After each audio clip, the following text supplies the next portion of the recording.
Saludos, entusiastas de la historia y buscadores de la verdad. Bienvenidos a nuestro enfrentamiento de dictadores, un feroz debate que nos llevará de regreso a una era marcada por atrocidades.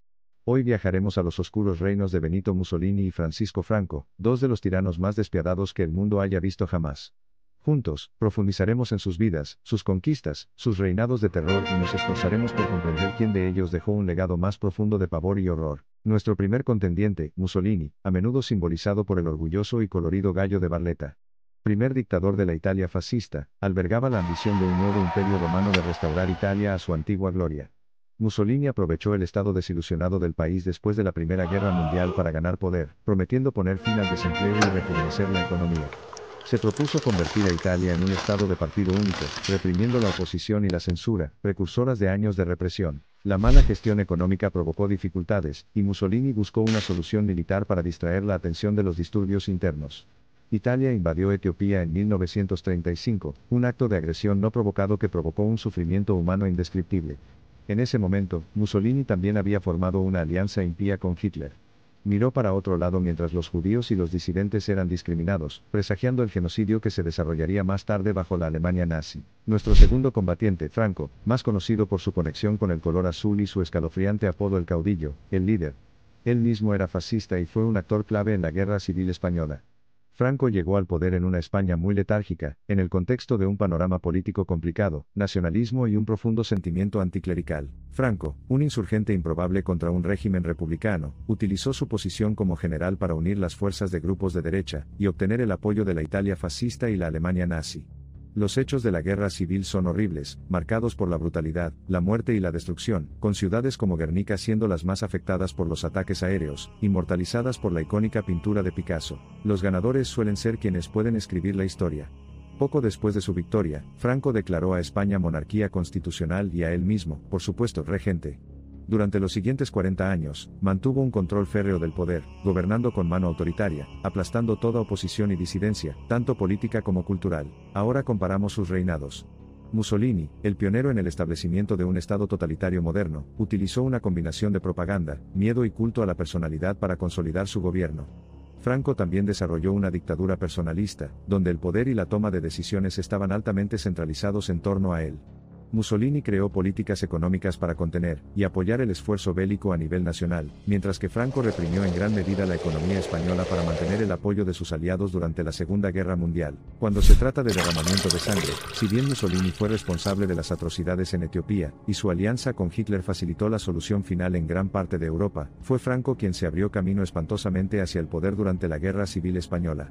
Los desgarradores acontecimientos de esa guerra, la crueldad de los combates y el elevado número de bajas crearon un vacío que rápidamente fue llenado por Franco y su ejército de leales. A medida que pasa el tiempo, también lo hacen las guerras.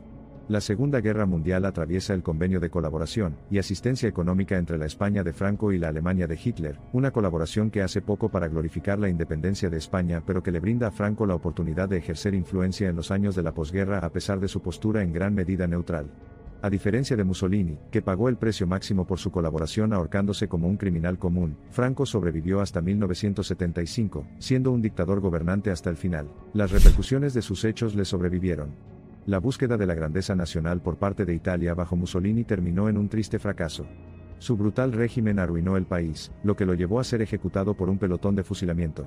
Italia, sin embargo, resurgió de las cenizas de la guerra y el fascismo, sentando las bases de una nueva Italia democrática y moderna. Por otro lado, la sombra del reinado de Franco se cernía pesadamente sobre España mucho después de su muerte, y sus efectos aún eran visibles en la política y la cultura de la nación. El número de muertos por el régimen de Franco fue mucho mayor, con estimaciones que alcanzaron hasta 500.000.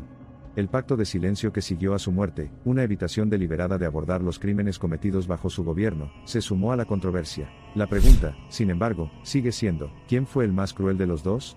La respuesta, aunque profundamente personal y una cuestión de perspectiva, reside en el examen de los actos despreciables cometidos bajo sus regímenes. La despiadada búsqueda de Mussolini de la gloria fascista, y el caos posterior que siguió dejaron una cicatriz permanente en su nación y el mundo.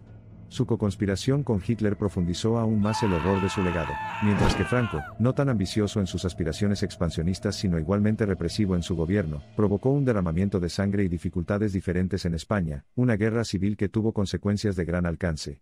Su dictadura, que duró 4 décadas, es testimonio de su gobierno férreo, y de los actos de represión más crueles registrados en la historia de España. Tanto Mussolini como Franco surgieron oportunamente, tragedias de su época. Jugaron con el miedo a lo desconocido, el descontento colectivo y la propaganda predominante, hábilmente o no. Es famoso, dicen, que el poder absoluto corrompe absolutamente. Y en este duro ciclo de causa y efecto, la línea entre servir al Estado y alimentar egoístamente el propio poder se desdibuja enormemente. Tanto Mussolini como Franco se embarcaron en su viaje aprovechando las olas del descontento popular, y utilizando las severas condiciones económicas para prometer, si no cumplir, un sueño de un futuro mejor, un sueño vendido a cambio de lealtad ciega y técnicas opresivas. De lo que se dice, dictado por los dictadores, si ves una buena pelea, entra en ella. Pero la lucha que invitaron, las guerras que alentaron, dejaron profundas heridas nacionales, heridas que nunca podrían curarse por completo. Al final, nunca se puede cuantificar ni comparar completamente la enormidad del dolor provocado por estos dos gobernantes. Las experiencias son diferentes, pero resuenan con temas comunes de pérdida de vidas, pérdida de libertad y dolor. La contienda por la crueldad, aunque difícil, sirve como un claro recordatorio del poder inexorable de la historia para dar forma a vidas, y un llamado a nuestra vigilancia colectiva en el futuro. La máxima conmoción, sin embargo, reside en el hecho de que la historia, el más duro y severo de los jueces, ha dejado sus huellas en las memorias colectivas de los pueblos italiano y español.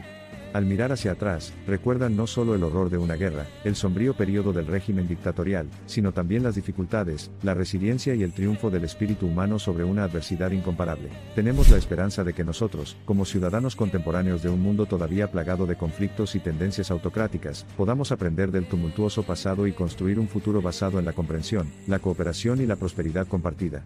No olvidemos sino aprendamos.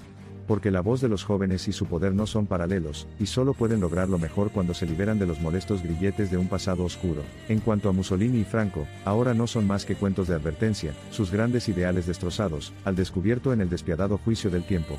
Sus sentencias de muerte y fallecimiento son marcas de la furia colectiva por su incesante búsqueda del poder autocrático, y de la determinación del mundo de defender la santidad de la democracia y los derechos humanos. Y a medida que nos acercamos al final de este doloroso paseo por el camino de los recuerdos, recordemos las lecciones de sus destinos, y las yuxtaponemos con la promesa del futuro.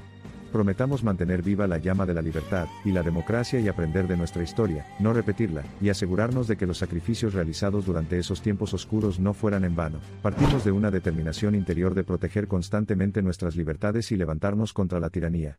Dejemos que las vidas perdidas durante esos años dolorosos, la memoria colectiva del dolor y la compasión de los sobrevivientes informen nuestro futuro. Los dolores de la historia son evidentes. El camino a seguir, indefinido pero esperanzador y lleno de posibilidades. Por lo tanto, el verdadero vencedor en esta cruel contienda no es Franco o Mussolini sino el espíritu perdurable de la humanidad misma, inquebrantable, inquebrantable.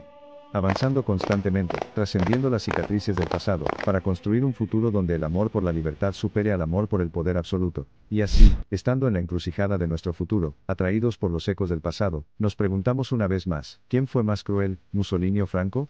Una pregunta oscura, desprovista de respuestas satisfactorias. Porque la verdadera respuesta está dentro de cada uno de nosotros, los herederos de una historia humana compartida una historia de victorias y derrotas, glorias y tragedias, crueldades y bondad. Busquemos, por tanto, esas respuestas en nuestro interior. Incluso mientras exploramos diferentes épocas de la historia humana, las narrativas de estos dos líderes se destacan como sombríos recordatorios de los peligros que los regímenes totalitarios representan para la humanidad. Mussolini y Franco, ambos hijos de su época, arquitectos de su destino, buscadores de poder sin medida y, al final, arquitectos de su propia desaparición. Como hemos visto, ambos tiranos aspiraban al poder supremo y pagaban un alto precio. Pero lo más trágico es la suerte de la gente común que vive bajo regímenes tan despiadados. Porque son ellos quienes soportan la peor parte de la guerra, de la humillación, del miedo y de cicatrices duraderas. Nunca olvides a esta gente. Sus historias de coraje y supervivencia deberían servir como recordatorio de nuestra humanidad compartida. Nuestro viaje hacia el pasado termina aquí, pero el examen de la historia y sus implicaciones nunca deberían terminar. Debería informar el curso de nuestras acciones, moldear nuestro sentido de justicia y guiarnos a la hora de decidir qué tipo de futuro queremos construir para nosotros y las generaciones venideras. El debate, por supuesto, no termina aquí. Las mareas de la historia cambian constantemente, y con el tiempo y la investigación se descubren nuevas interpretaciones y análisis. Entonces, continuemos esta búsqueda de la verdad, esta exploración de nuestro pasado y esta reflexión sobre nuestro futuro con determinación y determinación renovadas. Al cerrar sesión, recuerde, el poder puede ser seductor y el atractivo de la autoridad absoluta difícil de resistir. Pero la lección de las vidas de estos dictadores es un recordatorio sombrío y persistente: la tolerancia debe ser suprema, la justicia debe ser ciega y la humanidad debe ser el objetivo final. Y si hay algo que nos enseña la historia es que debemos aprender de ella, y utilizarla para avanzar hacia un futuro mejor para todos. Hasta entonces, nuestra búsqueda de la verdad continúa, y nuestro deseo de paz y prosperidad persiste. Porque somos los guardianes de nuestro destino, los arquitectos de nuestro mañana, los creadores del futuro. Hagámoslo contar. Gracias y estad atentos a nuestro próximo viaje a las páginas de la historia.